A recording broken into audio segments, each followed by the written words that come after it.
we're back.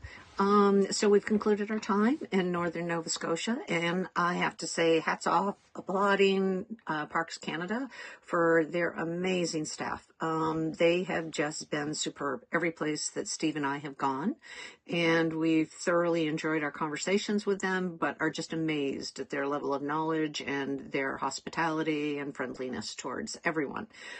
We certainly experienced this when we went to visit the Louisbourg settlement, which in itself is amazing that this whole settlement was recreated back in the 1960s to resemble what it looked like in 1744.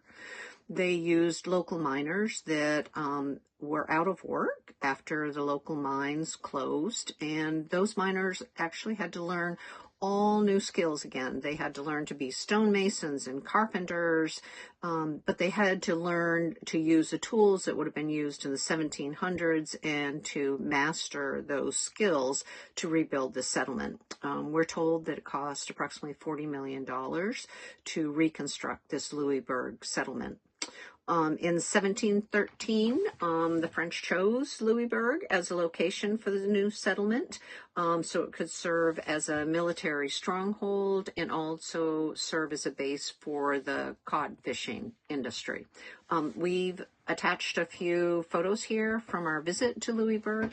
We hope you enjoy them.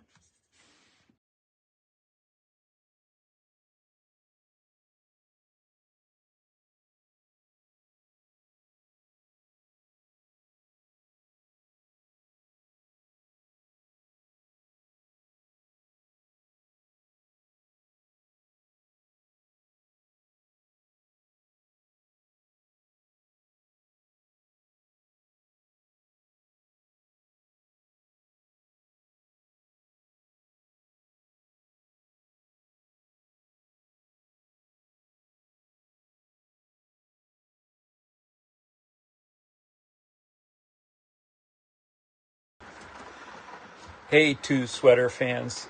This is Steve. It is another rainy day in the Maritimes. It does rain a lot here, so a good day to catch up and provide you a little video travelogue. So the other day at Cape Breton, oh, and by the way, Cape Breton actually is a cape, but it's also an island. And if you think of a lobster as Nova Scotia, it's the upper left claw. We'll show you on a map. And it is the largest protected area in all of Nova Scotia, and it is gorgeous. One of the decisions you have to make when you do Cape Breton is, do you do it counterclockwise or clockwise, the Cabot Trail? We chose to do it counterclockwise. That way Linda was on the outside and could get the best ocean views of this amazing windy road. Cabot Trail, interestingly enough, is named after John Cabot, who explored for the British. But his real name, Gigi, was Giovanni Cabato, but he went by John Cabot.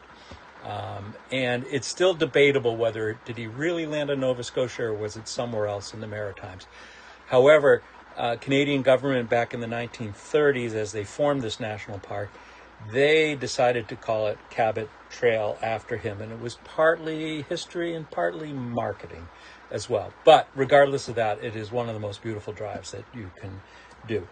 Along the way, we saw the height of lobstering season. There were lobster boats dropping pots and pulling pots all along the way, and beautiful skyline vistas of the ocean and waves, and it's just glorious.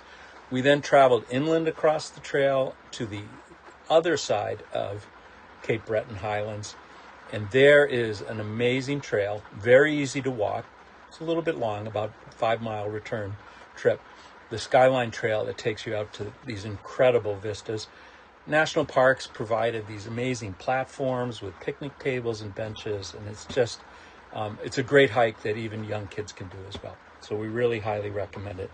So that was our time on the Cabot Trail. And that's all from Steve for Two Old Sweaters right now.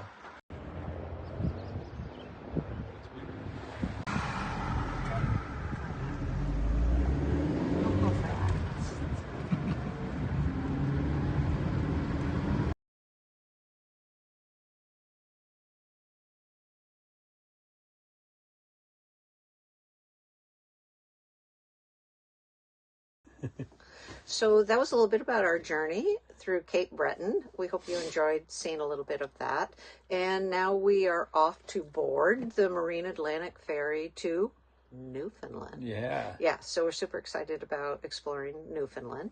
But I have a question for you, Steve. Oh, Yeah. okay. So if you had known what we know now, having explored Nova Scotia, what would you have done differently to either prepare, or what would you have brought with you that you didn't have with you on this trip?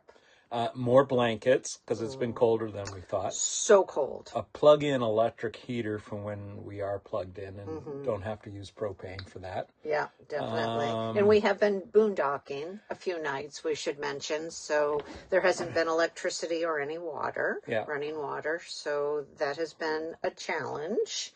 During Somebody very likes her cold hot temps. showers a lot. Yeah. I like hot showers. That gets me moving versus coffee in the morning. I need a hot shower. And I need my coffee in the morning. Yeah. And which we've had neither of sometimes, but fortunately, when we didn't have electricity, we did have our French press for making coffee. We did. That worked out great. Actually, So, coffee was no, we've lovely. done okay, but there's a few little things you learn along the way about RV life. Yeah, for sure. And I definitely would have brought a winter coat. I did not bring a winter coat, and literally everyone here is walking around in winter coats. So that's one mistake I made. So yes, so we're off to Newfoundland. Yeah, and we have no idea what this ferry trip is going to be like. We've been debating whether we should buy some seasick medicine or not. And I don't generally get seasick. Yeah, but I've heard from some friends that it can be a rugged crossing. So yeah, it's a rough passion. We'll let you know how it went next time. Yeah, so next time we chat with all of you, it'll be from Newfoundland. Yeah, this Okay. is Two Old Sweaters signing off again. Goodbye. Bye.